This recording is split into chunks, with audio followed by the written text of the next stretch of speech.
네, 4월 27일 토요일 장세 전망 2부입니다. 한동안은 조용했어요. 뭐가?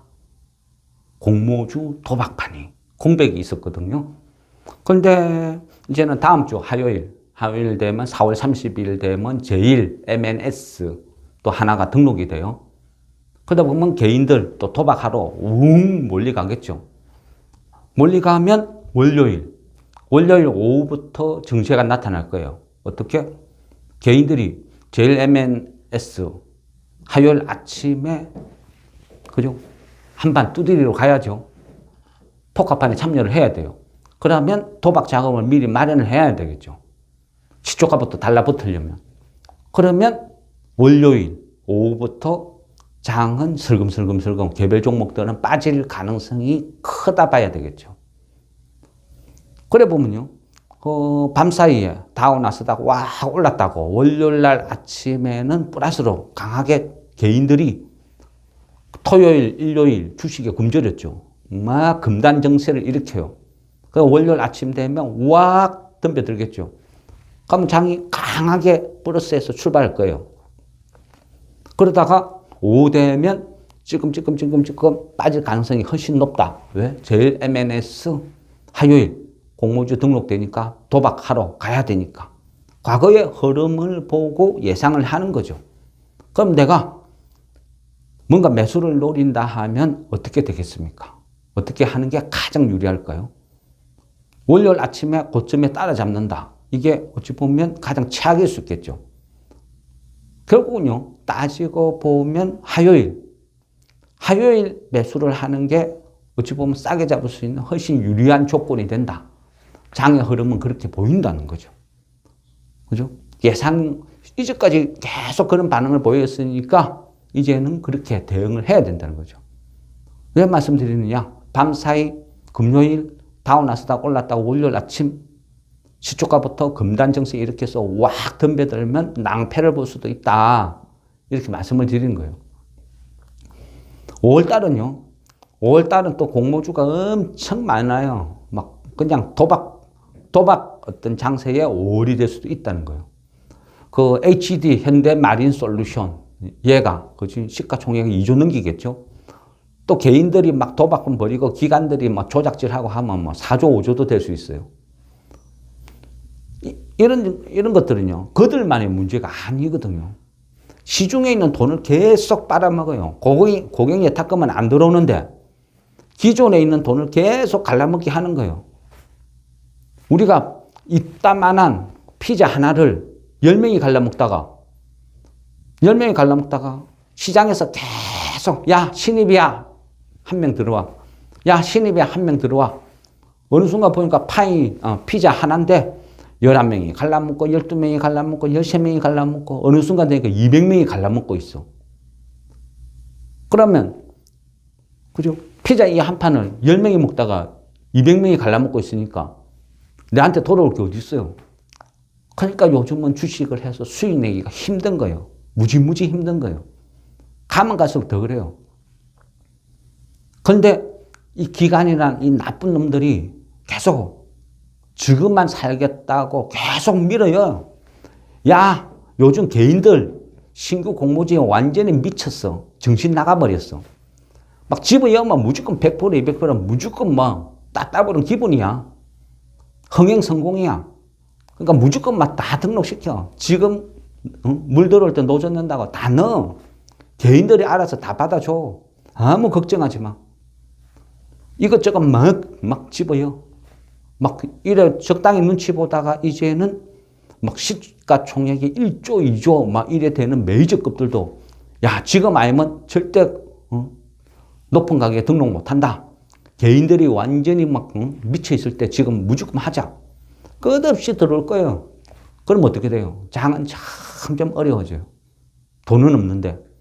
그러니까 이제는 단타 쳤어도 돈 벌기도 점점 힘들어진다. 돈이 없는 장이 점점 다가온다. 그래야 되는 거죠. 그래서 많은 사람들이 그죠? 국장 안 돼 해가지고 팔고 미국장 떠났죠. 근데 미국장 가서 돈 벌었나요? 물론 번 사람도 있겠죠.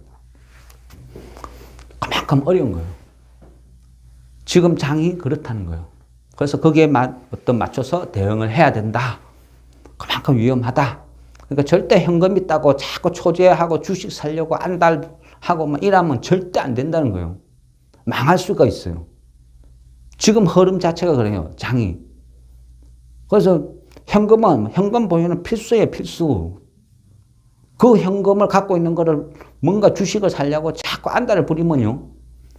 결국은 망하는 거예요. 그래서 자꾸 설명드려요. 앞으로의 장이 어떻게 될 거다, 어떻게 될 거다, 이걸 자꾸 설명드리는 이유가 그런 거예요. 확률을 보는 거죠. 무조건 나쁘다, 무조건 좋다, 극단적인 건 없어요. 항상 6대 4냐, 7대 3이냐, 8대 2냐, 확률로 보고 접근을 한다는 거죠. 우리가 공부를 한다는 건요. 내가 이거를 먹을 수 있는지 없는지 구별을 하는 거예요. 아, 얘는 독이구나. 얘는 우리가 먹을 수 있는 나물. 그죠? 보통 보면 가을에 막 산에 가서 버섯 잘못 따먹고 독버섯 먹고 죽는 사람들 막 나오잖아요. 뉴스에 나오잖아요. 주시장 똑같아요. 누군가가 현혹하는, 속이는 테마가 나물이에요. 그거 잘못 덤벼들었다가는 그냥 손실이에요, 손실. 그죠? 그래서 최소한 내가 이거는 먹을 수 있는지 없는지, 독이 있는지 없는지는 구별을 해야 된다는 거예요.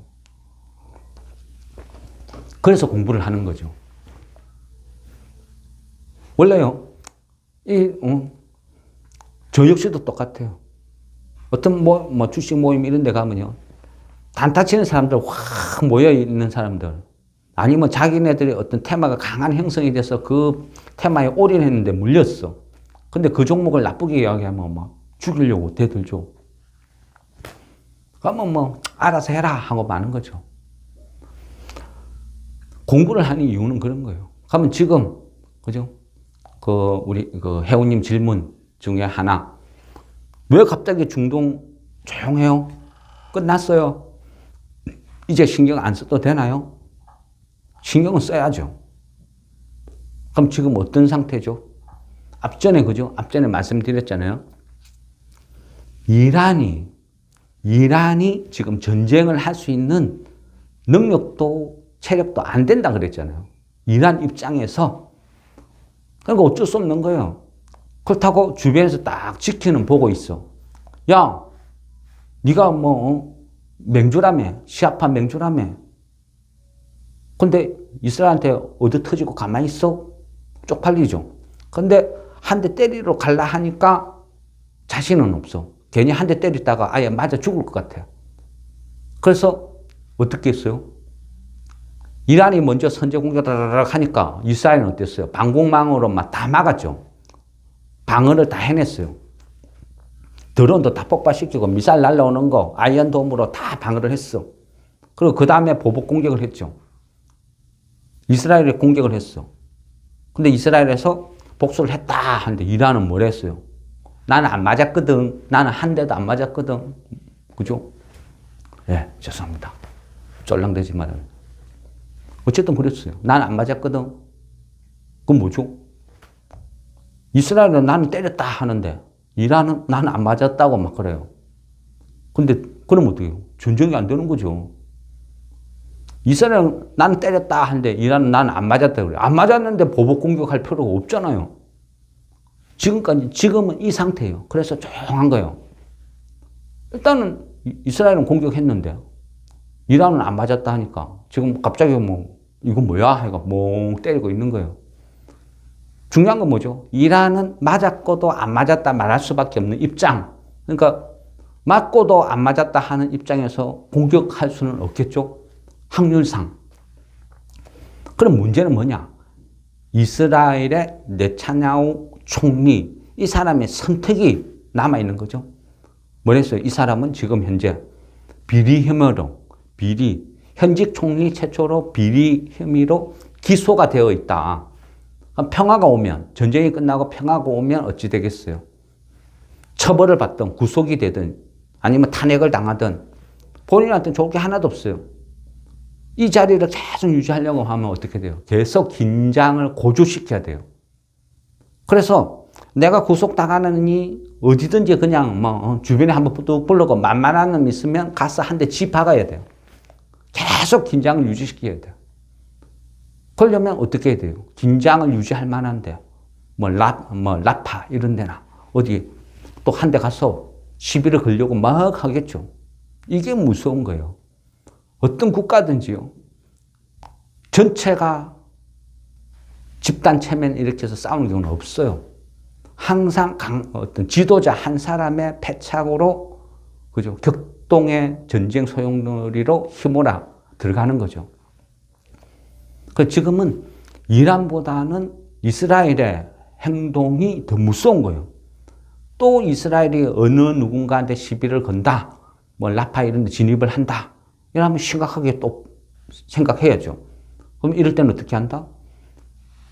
우리 역시도 주식 스톱하고 모든 걸 스톱하고 뭐 익절할 수 있는 건 익절하고 또 지켜봐야 돼요. 왜? 이거는 비상신호니까. 그래서 지금은 아무 일 없는 게 아니고 이스라엘의 다음 행보는 계속 보는 게 맞다. 그래 보는 거죠. 그리고 다음 질문이 뭐였죠? 철강. 그죠? 철강. 저번 주인가 그래 말씀을 드렸죠. 미국에서 중국을 그죠? 겨냥을 해서 철강 관세 한 300% 미기겠다 하고 또 엄포를 놨죠. 그리고 그 어떤 해양 이쪽으로도 차단 들어가고 계속 갈가요. 어쩔 수 없죠. 지금 좀 갈굴 수 있는 대상이 내가 강력한 미국 대통령이라고 보여줄 수 있는 대상이 중국밖에 없다 그랬죠. 그러니까 중국은 이제 동네북이에요. 계속 얻어 터져. 근데요, 조선은 좋다 그랬어요. 조선은 수혜주가 될 수 있다. 좋다. 그런데 철강은 별로 그냥 그죠? 뭐 뜨뜨부리하게 안 하는 게 좋다 그랬죠. 그러면 상식적으로 보면 전 세계 한 철강의 한 70, 80%가 한국과 중국이 아마 시장을 장악하고 있을 거예요. 양분한다 볼 수도 있겠죠. 그러면 이 중국산 철강을 미국에서 수입을 안 해. 그럼 어떤 일이 벌어져요? 그러면 중국 입장에서는 가뜩이나 부동산 경기도 최악이고 그죠? 내수 경기도 최악이고 한데 건물을 짓겠어요? 뭘 하겠어요? 아무것도 그 철강을 쓸 데가 없어. 그나마 전 세계 구석구석 틈새 시장 적당히 노려가지고 팔아먹다가, 그죠? 우회적으로 팔아먹다가 그것마저 이제 제재를 당하면 그렇다고 자국 내에서 쓸 수 있는 데는 조선밖에 없었는데, 그래서 남아도는 철강을 조선업으로 열심히 돌렸어요. 돌다 보니까 마땅히 만들 게 없어. 그러니까 에라 모르겠다. 이 기회에 그냥 군함이나 만들자. 군함, 해군 전력만 열심히 증강했어. 그러다 보니까 미국 입장에서는 이건 뭐야? 갑자기 해군 전력이 게임도 안 될 만큼 격차가 이래 벌어졌어요. 야, 태평양 칠함대 자랑했더만 이거는 안 되네. 바다에서 인해 전술에 맞아 죽겠네. 이렇게 이제 고민을 하는 거죠. 그럼 어떻게 돼요? 고민이 생기는 거예요. 이제부터. 와, 이거 장난 아니야. 문제가 커지겠어. 그러니까 어떻게 했어요? 그러니까 미국에서 조치를 이제는 취하는 거죠. 어떻게 취했어요? 일단은 배를 못 만들게 뭔가 제재를 가해놓고 그 틈을 이용해서 우리도 빨리 증강을 하자. 그랬다 했죠. 그러니까 저번 달 3월 23일인가 그쯤이었죠. 미국 해군 장관 누구죠? 카를로스 델 토로 맞나 모르겠습니다. 이름은 헷갈려요. 근데 미국 해군 장관이 우리나라 방문을 했어요. 방문해서 뭘 했어요?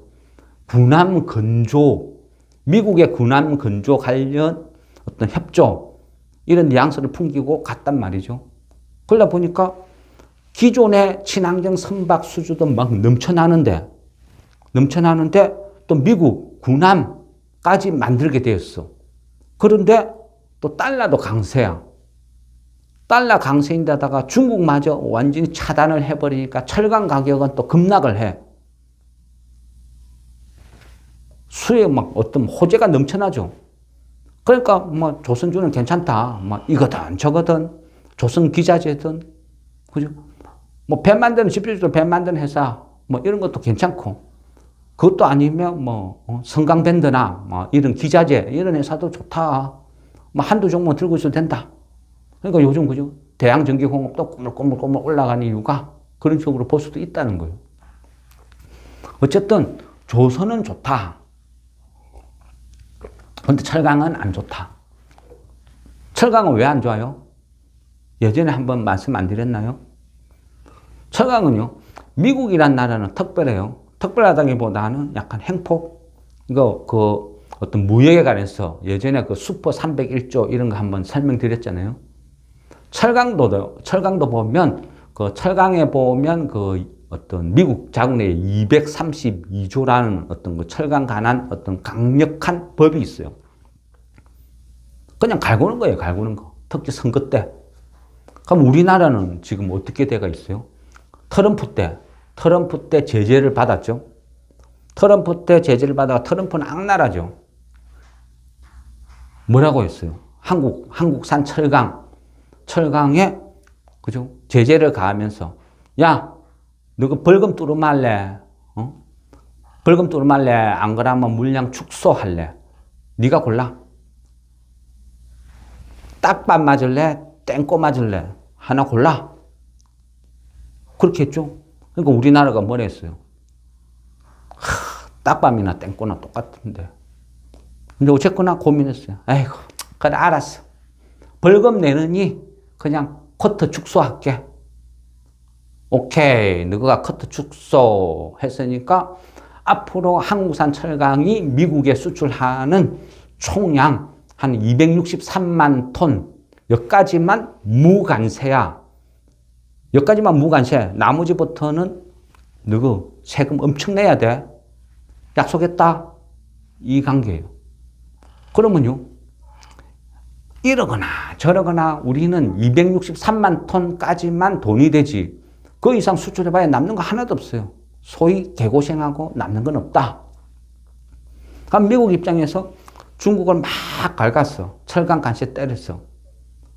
중국 거를 안 쓴다고 우리나라 거를 왕창 사가 쓴다? 그건 아니라는 거죠. 물론 사가 쓸 수도 있겠죠. 중국을 막았으니까 야 한국산 와 팔아. 그렇지만 남는 게 없다는 거죠. 시간 고생하고 돈이 안 남는데 뭐하러 팔아요? 안 파는 게 낫지. 그래서 중국에 대해서 철강 제재를 아무리 가해도 우리한테는 철강 제재는 돈이 남는 게 없다. 득되는 게 하나도 없다. 그런데 주시장 어때요? 테마. 그냥 이런 뉴스 뜨니까 그냥 개인들이 확 몰려드니까 얘가 훅 급등하는 거예요. 그러니까 막 수급이 몰리고 급등하고 계속 바닥에서 막 이만한 장대 양봉이 뜨고 거래가 수급이 붙고 그러니까 뭐 좋아 보일 뿐이죠. 착각이라는 거죠. 물론 많은 사람들이 막 달라붙으면 더 오를 수는 있겠죠. 그런데 저 같은 사람은 안 사요. 왜? 뻔히 내용을 아니까. 이거는 신기루야. 이거는 착각이야. 집단 체면이야. 그러니까 손 대지 말자는 거예요. 사지 말자. 우리는 263만 톤까지만 무관세다. 가능하다. 이거 돈 안 돼. 그래서 보면 안 돼. 그래서 말린 거예요. 철강은 보지 마라. 조선주는 괜찮다. 들고 가도 된다. 계속 좋아질 것 같다. 조선주는. 그래서 조선주는 긍정으로 보되 철강은 부정이다. 안 좋다. 이래 보는 거죠. 조선주를 보는 데는 또 여러 가지 뭐 그죠. 호재가 막 넘쳐나기는 넘쳐나는데 지금 또 보면 N달러 환율이 그죠. 거진 34년 만에 최고치죠. N달러가 지금 한 158엔 이제 160이 눈앞에 와 있어요. 저도 개인적으로는 엔화가 160이 피크라고 봐요. 왜 그러냐? 결국 160점은 그 정도 되면 일본에서도 용납하기가 좀 힘들어져요. 걔네들도 어차피 대부분 원유나, 그죠? 이런 쪽은 수입을 해가 쓰니까. 그래서 160엔쯤 되면 일본에서도 정부 당국이 뭐 어떤 시장에 개입을 할 것이다. 이래 좀 생각을 하죠. 그래, 어쨌든, 엔화가 막 34년 만에 최고 약세를 떼요. 여기는 물론 일본에서, 그죠? 금요일, 일본 통화 정책, 이거 유심히 봐야 됩니다. 그런 말씀을 드렸죠. 통화 정책, 이 부분이요. 뭐, 지금 단기 금리가 0, 뭐, 제로에서 0.1, 뭐, 이 초단기, 뭐, 이래 거론하고 있는데, 이 정책을 계속, 그죠? 동결시켰죠. 유지를 하겠다. 그러니까 엔화가 왕창 약세를 떼요. 그럼 얘는 일본만의 문제가 아니죠. 일본이 이런 식으로 되면, 그러니까 그 이머징 마켓, 그러니까 신흥시장 전체가 동반 약세로 흘러가 버릴 수도 있어요. 원화도 똑같이 1,400원까지 돌파 당할 수도 있다는 거예요. 이래 되면 어떻게 돼요? 그러면 또 외인들 입장에서는 주춤해져요.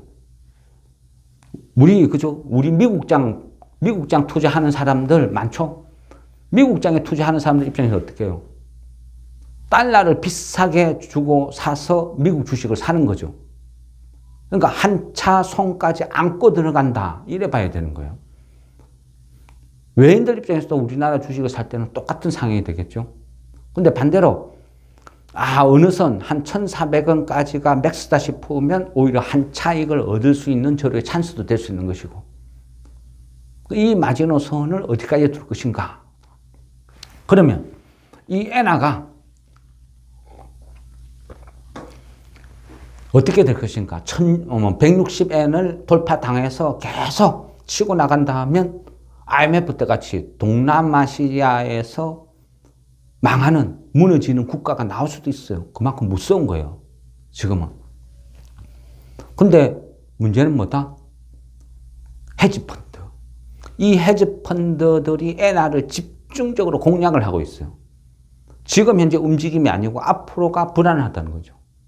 지금 현재 보면요. 그 엔화를 이제 어떤 그 포지션을 시할 때 어떤, 그죠? 매도, 숏을 막 치고 있어요. 약세 배팅에 헤지펀드들이 배팅을 치고 있다는 거예요.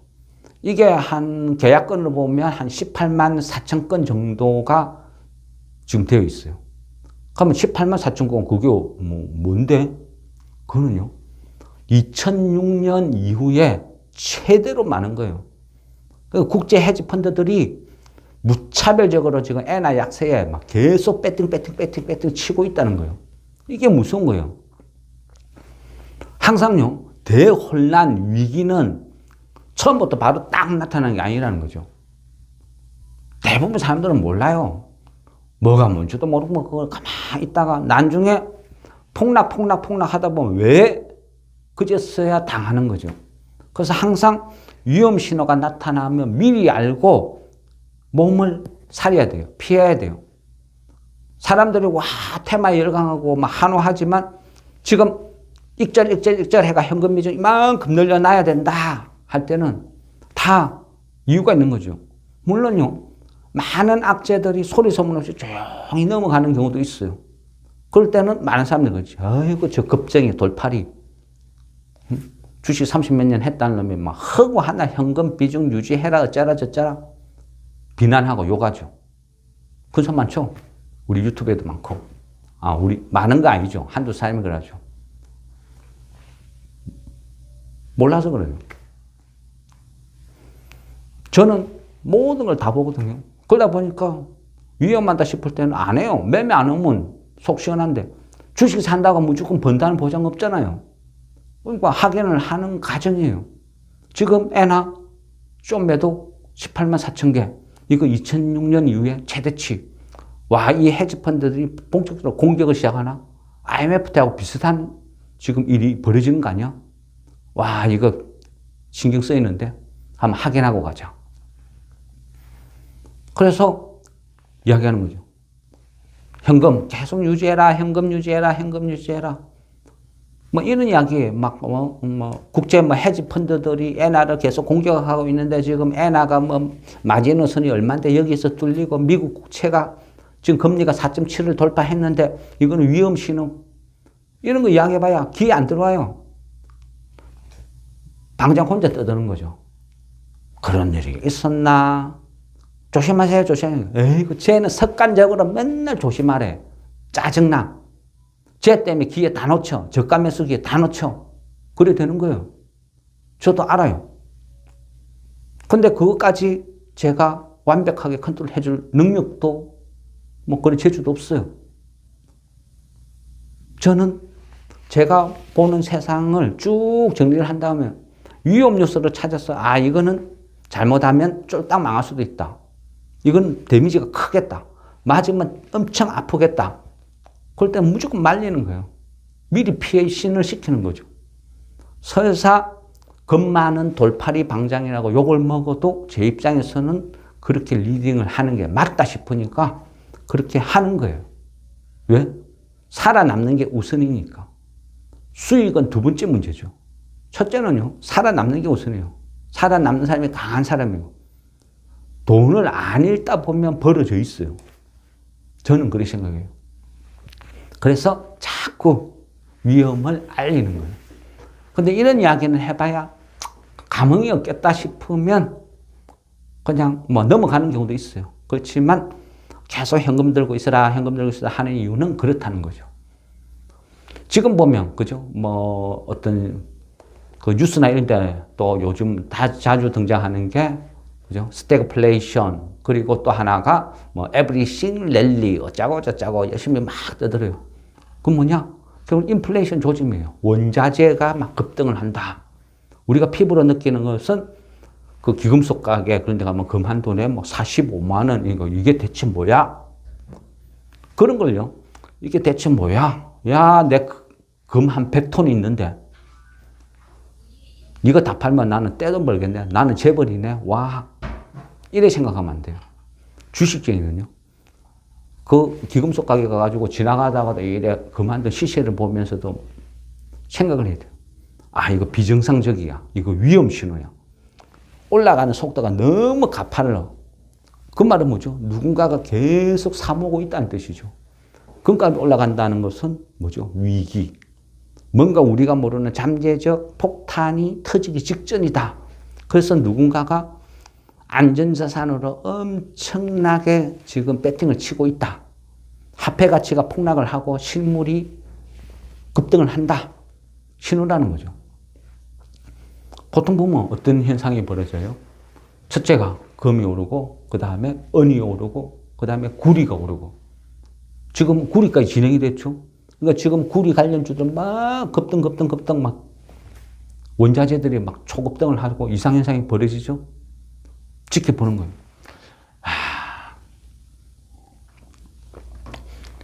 구리까지는 이해해요. 금, 은, 구리. 구리까지는 그래도 봐줄만 해요.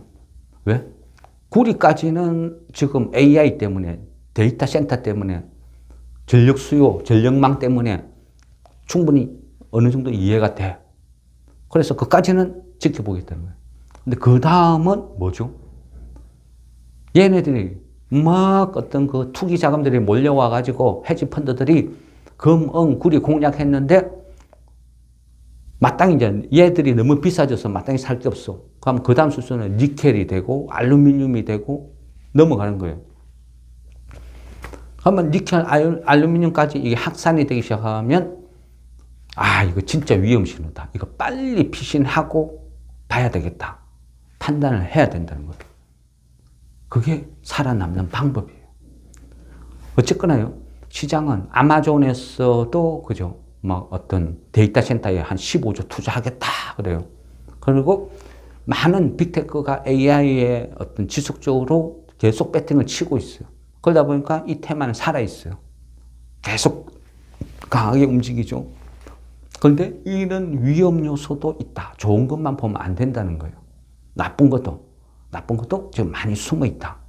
최소한 엔화의 향방 160 지지가 되는지 방어하는지, 일본에서 내무성에서 개입을 하는지, 미국 국채, 단기 국채가 4.7을 돌파해서 5로 점점 다가서는지, 이때는 내가 위험 신호구나 느껴야 된다는 거예요.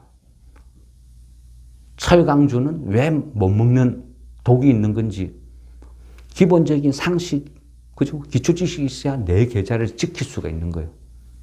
저는 그래요. 맨날 뭐 차도 성 꺼놨고 단타 치고 짜고 하는 어떤 그런 거예요. 저는 그 비추. 할 말도 없어요. 그냥 그러죠. 네 돈 네 알아서 해라. 뭐 그렇고 많은 거죠. 제가 무슨 대화를 해요. 그런 거는 뭐 논쟁거리도 아니고 각자 알아서 한다는 거예요. 특히 또 제가 이런 말씀을 막 드리는데 누군가는 듣고 또 막 악성 댓글 다는 사람도 있을 거예요. 그럼 막 듣기 싫으면 그냥 막 듣지 마라. 그죠? 또 제가 드린 말씀이 100% 다 맞다고 저도 장담은 못 하죠. 어떻게 될지 어떻게 알아요? 그렇지만 제가 보는 시각은 이렇다. 이런 거죠. 그래서 다음 주도요. 월요일부터 막 또 주식 살라고 덤비 들고 이래서는 안 된다는 거죠. 느긋하고 냉정하게 기다려야 돼요. 그거를 말씀드리는 거예요. 네, 어쨌든 시장은 그렇다. 그러나 주식은 미래는 아무도 모른다. 어떤 경우에도 절망도 필요 없고 과도한 희망도 위험하다. 예, 이러면서 오늘의 시황 마무리하겠습니다. 고맙습니다.